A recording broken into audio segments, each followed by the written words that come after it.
rendez-vous de la semaine, c'est donc Zoom Eco Live. Merci de nous recevoir chez vous et bienvenue.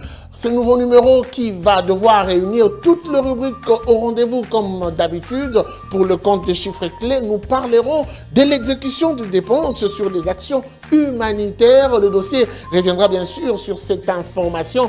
Bonne nouvelle, la réactivation du processus de liquidation de la BIAC par la Banque centrale du Congo. Nous allons également prendre la chronique qui nous donnera plus de précisions sur une analyse qui nous viendra de Patrick Bomboka, notre éditorialiste. Mais avant tout ceci, prenons d'abord les nouvelles en bref, tout de suite.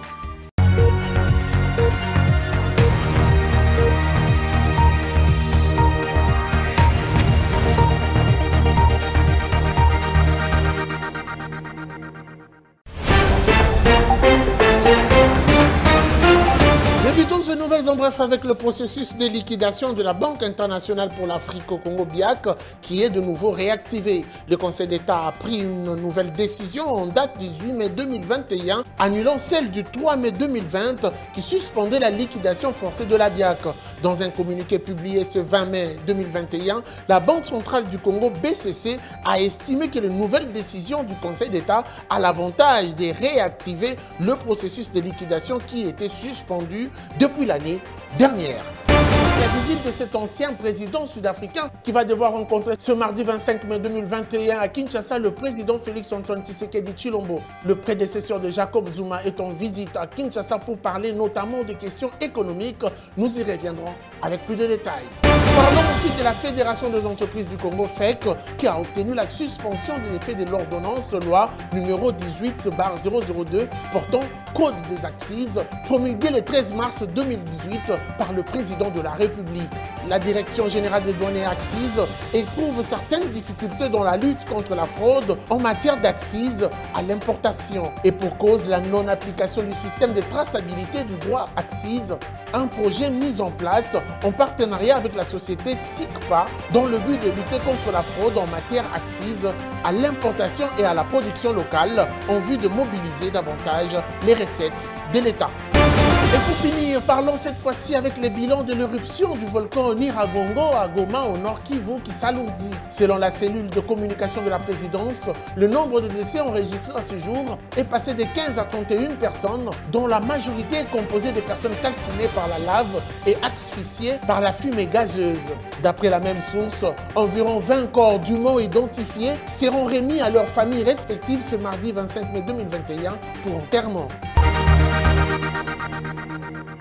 Ça a toujours été un plaisir pour nous de vous savoir nombreux devant vos postes téléviseurs. Merci de rester également connectés, fidèles à notre programme sur nos différentes plateformes. Nous allons déjà commencer avec les chiffres clés qui vous seront présentés par Judith Unamaka tout de suite.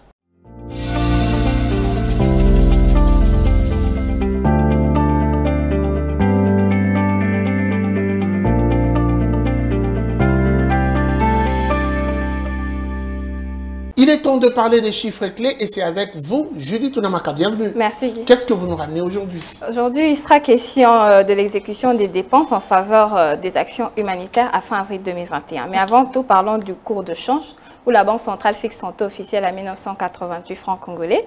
Un franc CFA revient à 3,67 centimes et 1 euro se coopère à 2413 francs congolais. Sur le marché parallèle, nous sommes basés particulièrement dans la commune de Makala, où 1 dollar vaut 1980 francs congolais. Un franc CFA se copermute à 3,85 centimes, pendant que 1 euro vaut 2435 francs congolais. J'aimerais qu'on parle un tout petit peu aussi de ce gouvernement congolais qui a décaissé une bonne somme d'argent en faveur des actions humanitaires. Parlons-en. Le gouvernement de la République démocratique du Congo a décaissé une somme de plus de 148 millions de francs congolais, soit 74 314 $ américains en faveur des actions humanitaires au cours des 4 premiers mois de l'année 2021. Les prévisions linéaires pour cette période ont été fixées à 19,4 milliards de francs congolais, soit plus de 9,8 millions de dollars américains, renseigne le dernier rapport de suivi budgétaire. En croire le rapport du ministère du Budget, les prévisions linéaires du gouvernement congolais liées aux actions humanitaires sont jusqu'à présent exécutées à 0%. Alors, qu'est-ce que le gouvernement prévoit pour toute l'année 2021? Pour toute l'année 2021, le gouvernement prévoit une enveloppe de 58,49 milliards de dollars américains, de francs congolais, soit 28,2 millions de dollars américains en faveur de ces actions humanitaires. Merci beaucoup. Une petite rectification, c'est en francs congolais et non en dollars. C'est en francs congolais. Et c'était quoi le montant? C'était 58,49 milliards de francs congolais. 58,49 milliards de francs congolais. On va devoir se déformer un tout petit peu la bouche en citant tous ces chiffres que vous nous ramenez chaque jour. Merci, c'était un plaisir d'être avec vous. C'est toujours un plaisir, merci Guy. Alors, puisqu'elle a parlé de ce gouvernement qui a décaissé en faveur des actions humanitaires une bonne somme d'argent, nous avons prévu un reportage qui nous parle justement de cette réunion qui a eu lieu à la primature où le Premier ministre a reçu les différents partenaires pour parler de ce fonds qui va devoir appuyer les actions humanitaires en République démocratique du Congo. Suivant le reportage.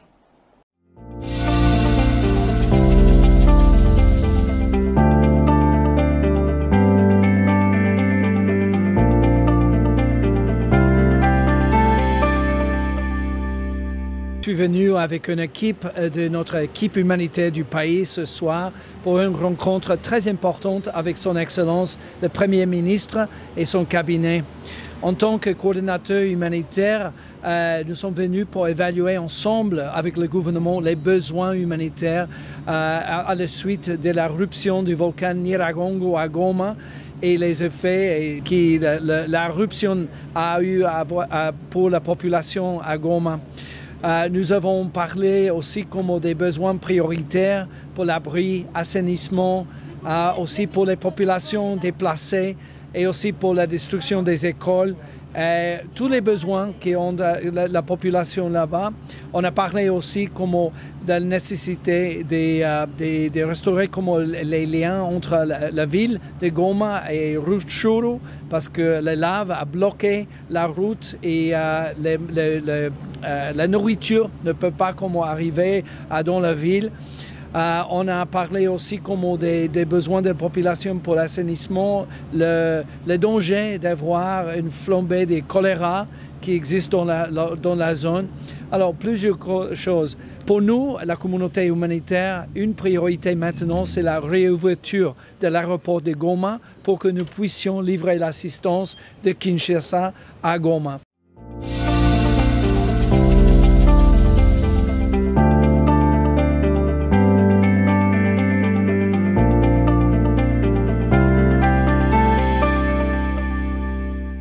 Zoom Wednesday du jour nous amène le prix des différents outils informatiques. Vous êtes sûrement intéressé d'ouvrir un cybercafé ou d'avoir des précisions sur ces différents prix de ces outils. Naomi Kandé sera au rendez-vous avec ces différents tableaux. N'hésitez pas, restez donc branchés. Zoom Wednesday, c'est tout de suite. On y va.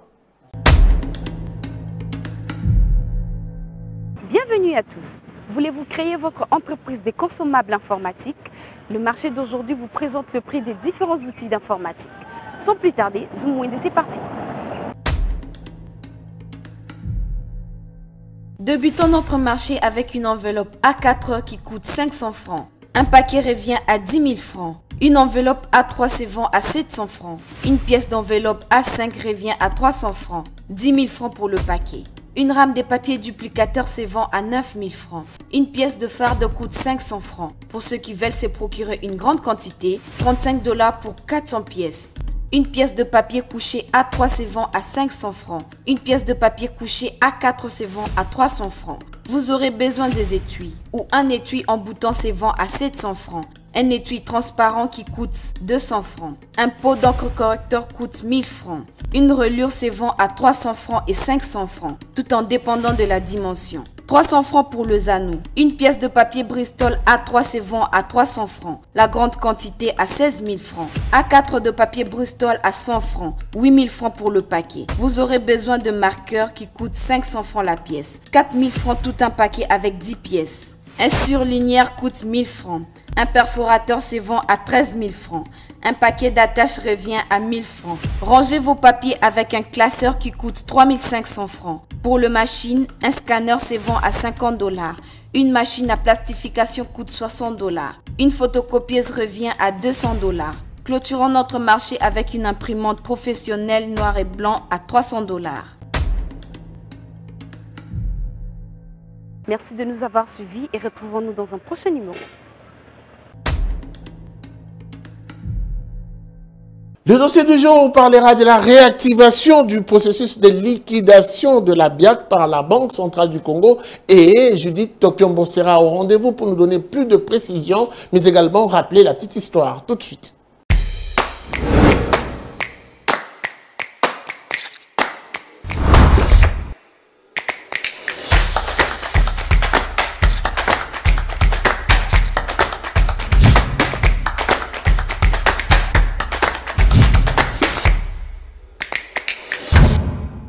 Le processus de liquidation de la BIAC a été réactivé. On en parle aujourd'hui pour le compte du dossier avec Judith Piombo. Bienvenue. Merci. Alors, qu'est-ce que l'on doit retenir sur ces processus?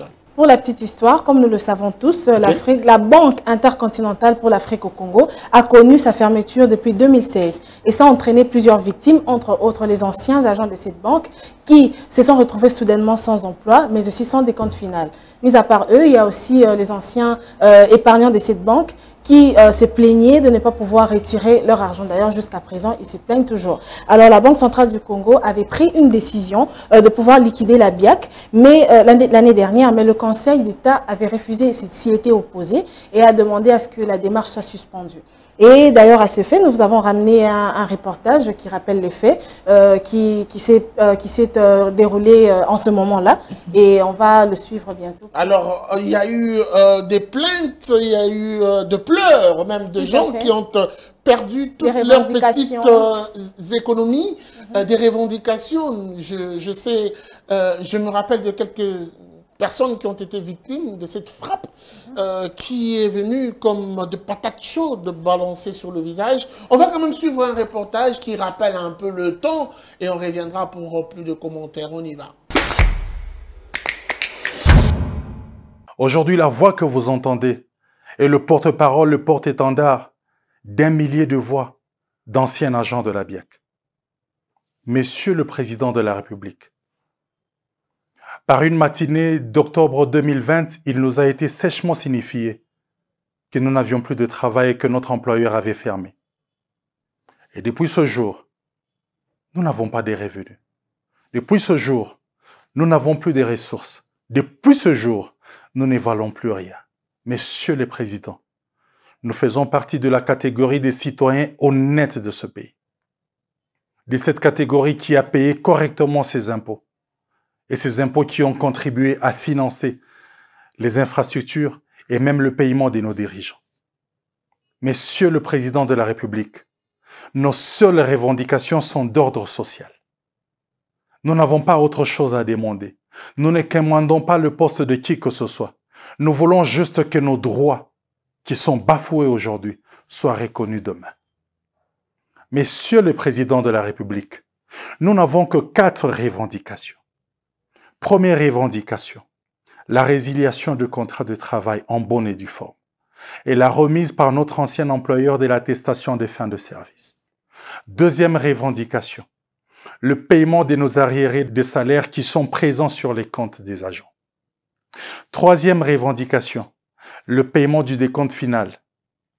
Et dernière revendication, le paiement d'abord du reliquat, de ce qui devrait nous être payé depuis octobre 2020 jusqu'à février, ainsi que le rapatriement de tous les collègues qui sont en mutation. Voilà, de retour sur ce plateau. Il y a tellement de choses à dire, mais c'est quand même triste. Beaucoup de gens ont perdu de leur épargne, leur petite économie. Et aujourd'hui, il y a quand même un processus de liquidation qui c'est réactive. Exact, on peut dire qu'il y a quand même une lueur d'espoir puisque finalement le Conseil d'État a pris une nouvelle décision depuis le 18 mai 2021, une décision qui a pour avantage la réactivation du processus de liquidation de la BIAC. Et donc cette action pourra permettre de rembourser l'argent à qui le doit. Et donc on peut dire que les Congolais qui ont été victimes peuvent se réjouir puisque après liquidation, ils pourraient être servis et voir comme ça leurs besoins être soulagés. Tout à fait. Merci beaucoup à vous, Judith Piombo, pour ce court dossier qui nous a été ramené aujourd'hui. Je pense vous retrouver demain avec plus de précision. Merci. Que comprendre de la patrouille financière instaurée par l'Inspection générale des finances? Quelle sera sa valeur ajoutée? Quelle a été la nécessité ou l'importance de mettre cette patrouille en marche? Nous allons recevoir notre invité pour en parler. Apo Ipan sera avec nous pour le compte de la rubrique L'invité.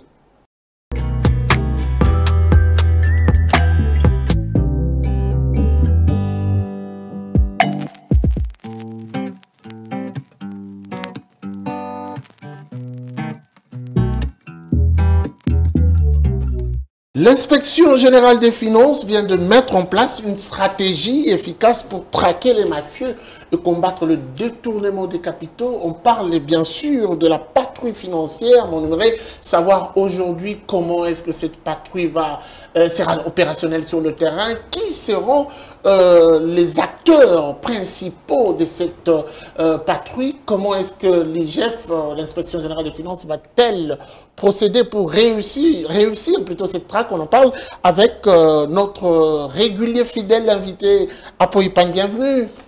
Merci. Encore un plaisir de vous recevoir sur ce plateau. Le plaisir est partagé. Ouais, cette fois-ci, c'est pour parler de cette patrouille financière. Une innovation ou c'est une routine? Non, c'est une innovation. C'est parmi les innovations que crée cet homme, l'inspecteur général des finances, chef de service, M. Gilles Alinguete. Et la patrouille financière, il faut dire que les troupes ont été déjà lancées sur le terrain. Vous entendez parler d'un visa que devaient mettre les inspecteurs généraux des finances partout où ils sont dans les différentes entreprises.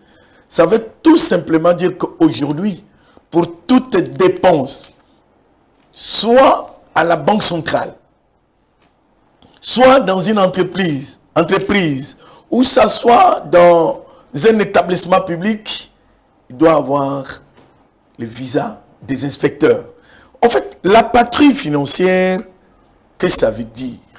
Comme dit le mot, les gens sont déployés dans toutes les entreprises. Premier élément. Les déploiements des inspecteurs dans presque beaucoup d'entreprises. Les entreprises qui font des grandes recettes ou des recettes importantes, parce qu'on ne saura pas couvrir toutes les entreprises publiques et établissements publics. Par manque de personnel ou par manque de professionnalisme? Non, non, manque de personnel. Vous voyez, l'inspecteur n'avait jusque-là que 70 inspecteurs généraux. On venait de recruter au mois de décembre de l'année passée 85 nouveaux inspecteurs, rodés rapidement, formés. D'ailleurs, les autres étaient déjà de commissaires aux comptes, des auditeurs financiers, et ainsi de suite. Bref, en quoi consiste la patrouille financière? La patrouille financière consiste à accompagner les gestionnaires. Ils gèrent quotidiennement et le soir, il y a une évaluation qui est faite avec les inspecteurs qui sont sur place. Premier élément. Deuxième élément, la patrouille financière permet à l'inspection générale d'anticiper les vols, d'anticiper les détournements, de décrier et empêcher la corruption. C'est-à-dire, au lieu d'attendre que les gens volent, et l'inspection vient constater dans le contrôle des finances publiques, des biens de l'État ou de la province, il constate qu'il y a déjà des dégâts. On traduit en justice, vous voyez vous-même, quand nous déférons les acteurs et leurs forfaits en justice, ça prend du temps. C'est-à-dire, il y en a qui sont couverts des immunités, il y en a qui étaient des intouchables, aujourd'hui il n'y a plus d'intouchables. On s'est dit, au lieu d'attendre que les dégâts soient produits, nous anticipons. Comment?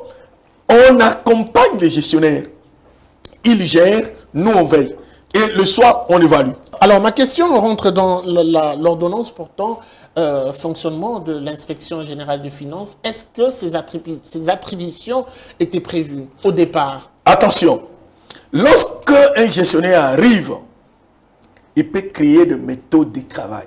On vous dit que vous êtes appelé pour contrôler. Mais il revient à l'intelligence, à la sagesse du gestionnaire de créer des choses en restant dans les mêmes bases, sur les mêmes bases, pardon, mais vous créez pour atteindre l'objectif. C'est ça le leadership. C'est une attribution de plus? Non, ce n'est pas une attribution de plus. C'est juste dans le contrôle Alors, ma des dernière finances question, publiques. M. Apoipan, au regard de cette nouvelle façon de faire oui. Au niveau de l'inspection générale des finances, actuellement, on ne s'est pas engagé sans pour autant avoir l'aval en amont de l'inspecteur général des finances. Pas en amont. Est-ce que ça ne va pas ralentir un tout petit peu la machine, puisque les différents établissements publics et les différentes institutions ont quand même le luxe d'avoir les privilèges de juger sur la pertinence d'un engagement ou à un autre. Lorsqu'il faut recourir directement à l'inspecteur général des finances, qui peut-être pourrait paraître comme un novice devant certaines urgences de l'entreprise, est-ce que l'on ne s'attendra pas à une sorte de ralentissement de machine? Très bonne question. Lorsqu'on a laissé ces gestionnaires travailler, voilà les conséquences.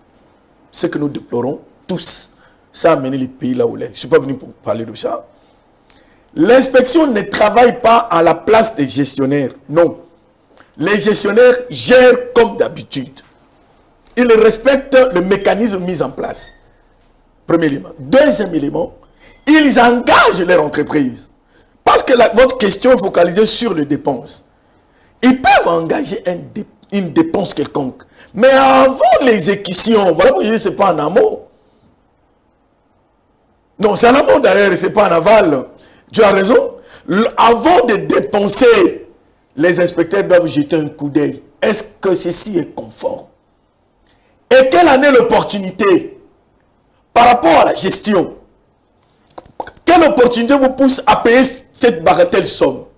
C'est ce qu'on a connu dans le pays. Les inspecteurs vont dire non, ce n'est pas opportun. Ça, il faut reporter ou payer en tranches. C'est une gestion qui n'est pas collégiale, mais une gestion contrôlée. Deuxième élément, ça je m'adresse aux travailleurs. Chers amis, vous qui travaillez, on risque de vous amener à vous révolter contre la patrie financière. Mais dans la patrie financière, il est dit, il est demandé à tout gestionnaire de payer les salaires, les priorités d'abord, paiement des salaires et de tous les avantages sociaux. Il n'y a aucun gestionnaire qui peut te dire non, on ne peut pas payer, ta femme a mis au monde, on ne peut pas... Non, il faut à cause de la patrie financière. Non, à cause de la patrie financière. C'est faux. La patrie financière demande à ce qu'on paye, qu'on s'occupe d'abord des agents, des salariés, et leur donner leurs avantages. De deux, la deuxième priorité, c'est au niveau de l'achat de l'outil de production. Que personne ne vous trompe, parce que j'ai appris quelques bruits, permettez-moi de le dire. On apprendrait d'ailleurs... On va finir par là. On apprendrait qu'au niveau de la Loano, l'aéroport de la Loano, il y a un problème au niveau du cours de tour de contrôle. Parce que celui qui assume l'intérim à la RVA n'a pas été permis, n'a pas eu la permission des inspecteurs pour acheter un outil de production. Les inspecteurs n'ont vu aucune demande, aucun engagement pris, rien du tout. Donc, il faut inscrire ça dans le faux.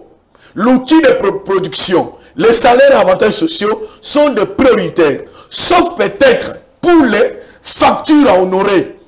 Lorsqu'une facture arrive, les inspecteurs ne voient pas. C'est à la fin de la journée qu'on va dire quelle importance il y a, quelle priorité il y a à payer ça.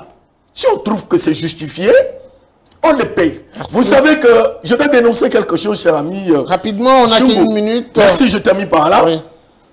Ce qu'on qualifie d'achat de fournitures, c'est là où les gens ont créé un terrain de vol. Fourniture, c'est si, fourniture. Vous allez auprès de l'entreprise fournisseur. Cette entreprise n'existe pas. Mais on vous montre une facture de $1 million, fourniture à payer. Mais les inspecteurs dans leur technicité et dans leur technique, ils vont vérifier l'adresse de l'entreprise. L'entreprise n'existait pas.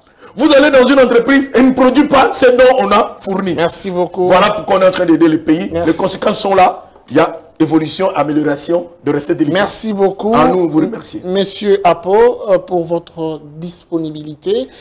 C'était un plaisir d'être avec vous sur ce plateau. Merci. Nous allons poursuivre. Après lui, nous allons prendre notre prochaine rubrique. C'est tout de suite après ceci. Suivez. Suivez-nous également sur nos différentes plateformes. Zoom Eco Live, la référence de l'actualité économique en RDC. La chronique du jour, c'est avec lui, notre éditorialiste de tout le jour, Patrick Bomboka. Aujourd'hui encore, il pousse sa réflexion plus loin en nous apportant une thématique. Je vous réserve la primeur. Suivez donc la chronique du jour.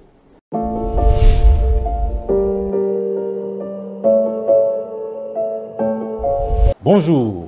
La Banque centrale du Congo poursuit sa quête de l'innovation en s'appuyant sur le progrès numérique.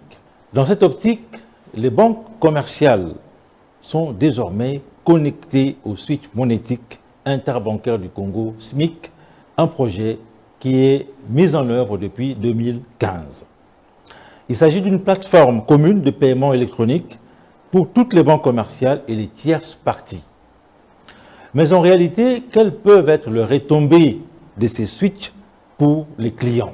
Selon les experts du secteur bancaire, le switch apporte plusieurs facilités pour les clients.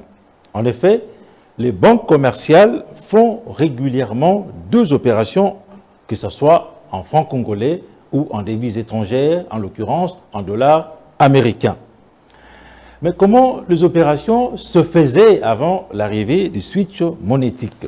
Nous allons, pour ces cas précis, prendre un exemple pour une meilleure compréhension. La cimenterie de Lukala est en train de payer AGETRAF.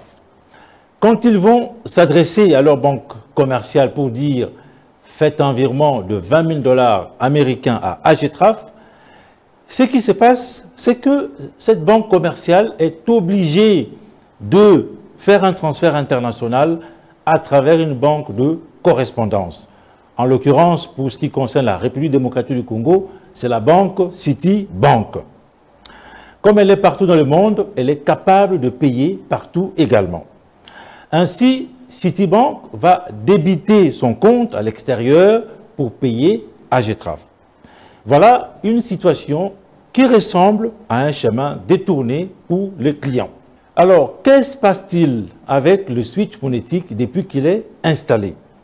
Depuis que le switch est installé, le fait que toutes les banques sont connectées, ça permet de faire des transferts qui restent dans le système bancaire local, même si c'est en dollars américains. Pour ce projet qui a été lancé en 2015, les professionnels du secteur bancaire font de l'espoir que tous les obstacles soient surmontés pour permettre une exploitation optimale de cet outil innovant.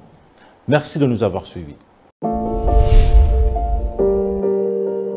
Quels sont les différents rendez-vous économiques du 25 mai 2021? Elle sera au rendez-vous avec sa rubrique Agenda. Adassa Grace nous amène découvrir toutes ces précisions. Suivez.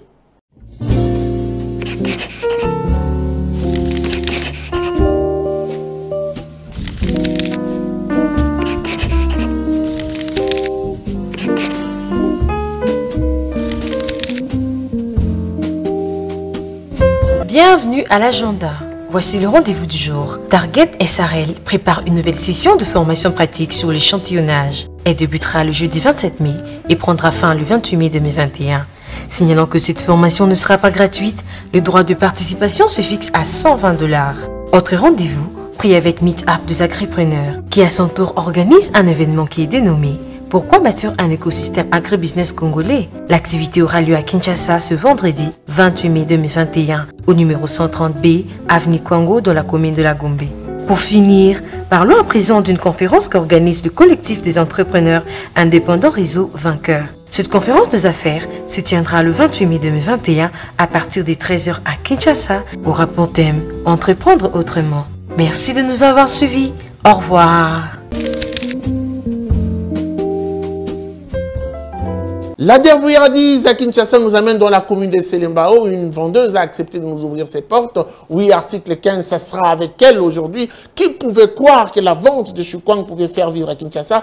Elle a voulu partager avec nous sa petite histoire. Restez donc connectés. Article 15, c'est tout de suite.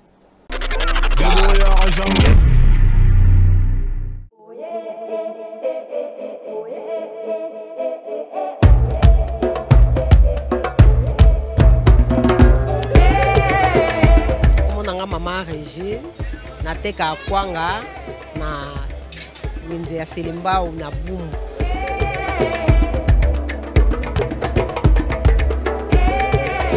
Kwanga na banjango kala mumbunga mama nanga ngai pe na landi yango pe kaka. Toteka détail po soki biso toke na camion to zui to yepe to bandi ko teka na détail po na kosunga peuple na mukie. Station mboka onjetiri zakaka izo volume mukie kaka na ndenge wana.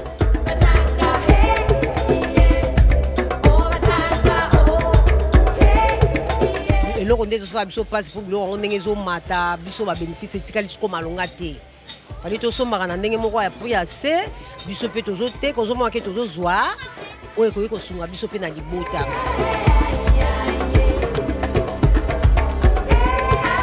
Na kopesa bango conseil batelema mama nda tongaka batelema ta mai ata nini baluka poke esunga poso ko vai na ndako okolia nini talaka mboka ndenge komi na pasi.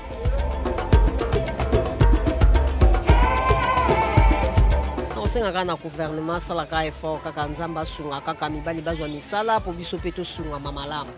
Tozo se débrouiller pour mibali misala ezate. De tozo nyoka ma yango tozo luka kaka po bana basunga. C'en est fini pour aujourd'hui. Merci de nous avoir suivis. Restez connectés sur notre programme, sur nos différentes plateformes. La suite, ça sera sans doute au prochain numéro avec le même plaisir. Vivez heureux, vivez son temps. Au revoir et à très vite.